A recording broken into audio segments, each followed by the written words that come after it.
नमस्कार दोस्तों, आप सभी का फिर से स्वागत है YouTube channel vision for education में। आज आप लोगों के लिए Uttarakhand LT court case update, जो कि देखिए 10 या 11 मार्च जो भी लास्ट सुनवाई हुई है इस केस की, उसके संबंध में ये वीडियो रहेगी। और आगे की क्या संभावना है, कौन सी डेट मिली है और उसमें कितनी संभावना है, इस पर चर्चा की होगी। तो बहुत से कैंडिडेट अभी भी जो हैं, बहुत से अभ्यर्थी पूछ रहे हैं उस सुनवाई का जो फैसला था या जो भी प्रक्रिया हुई थी उस दिन। वैसे तो आप लोगों को अन्य चैनलों से पहुँच जो है जानकारी प्राप्त हो गई होगी। तो आप सभी जानते हैं कि आयोग की ओर से एक चयनित अभ्यर्थियों के लिए भी एक नोटिस पत्र जारी हुआ था कि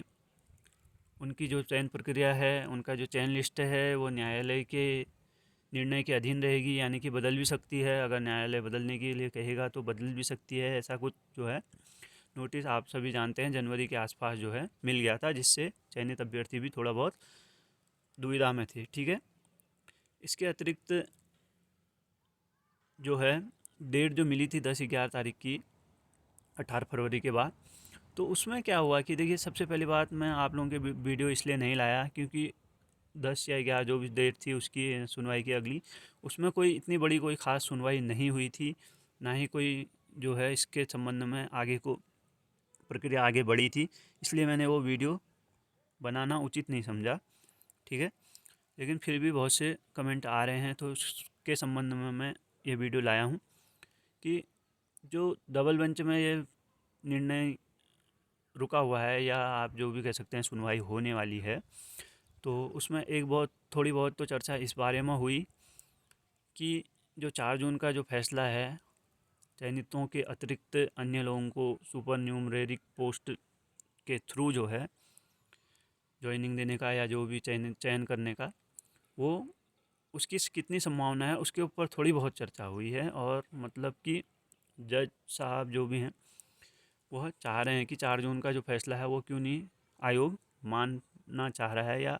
उसमें संभावना जो है खोजने का प्रयास किया जा रहा है। ठीक है, क्योंकि आप सभी जानते हैं कि 4 जून के फैसले में सरकार के जो प्रतिनिधि थे, उन्होंने तो सुपर न्यूमरेरिक पोस्टों के लिए हामी भरी हुई है।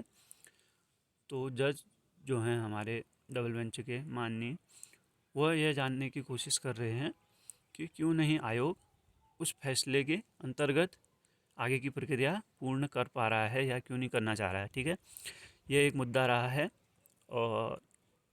अगली जो इसकी सुनवाई की डेट है 24 मार्च की दी गई है, और उसमें बहुत कुछ जो है आगे की प्रक्रिया की, आप लोग कह सकते हैं कि या तो पूर्ण पूर्ण तो देखिए, लग रहा है कि बहुतों का कहना है कि 24 तारीख को जो है फाइनल डिसीजन आ जाएगा।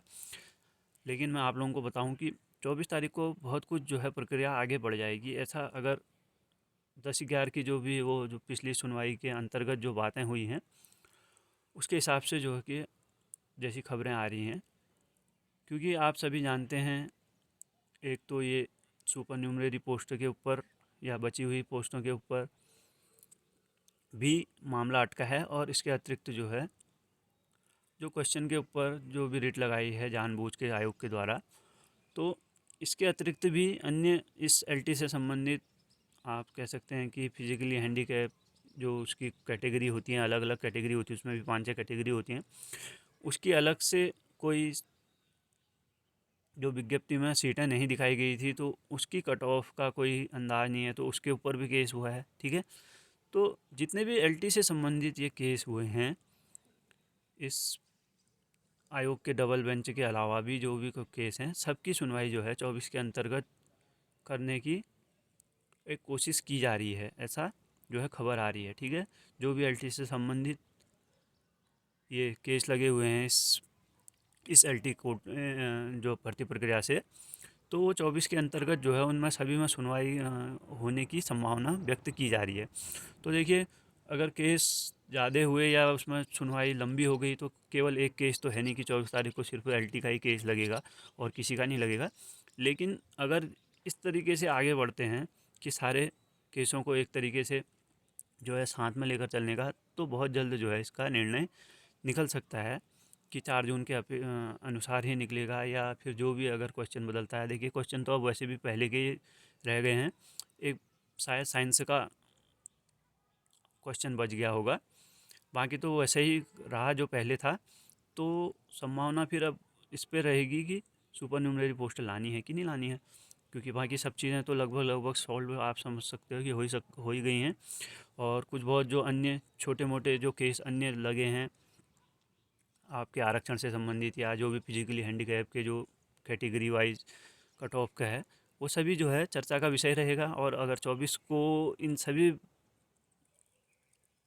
केसों में अगर चर्चा हो जाती है तो मामला बहुत आगे तक जो है भविष्य की तस्वीर जो है साफ नज़र आ सकती है कि क्या इसमें आगे की संभावना बन रही है। ठीक है, फिलहाल देखिए अभी तक की संभावना के हिसाब से तो जो चयनित अभ्यर्थी हैं उनके लिए कहीं पर से भी कोई नेगेटिव न्यूज़ निकल के नहीं आ रही है, यानी कि कोई बदलने की प्रक्रिया जो चयन लिस्ट है उसको बदलने की संभावना बहुत कम, नहीं के बराबर नज़र आ रही है। उसके अतिरिक्त बीच के रास्ते पर जो है ज़्यादा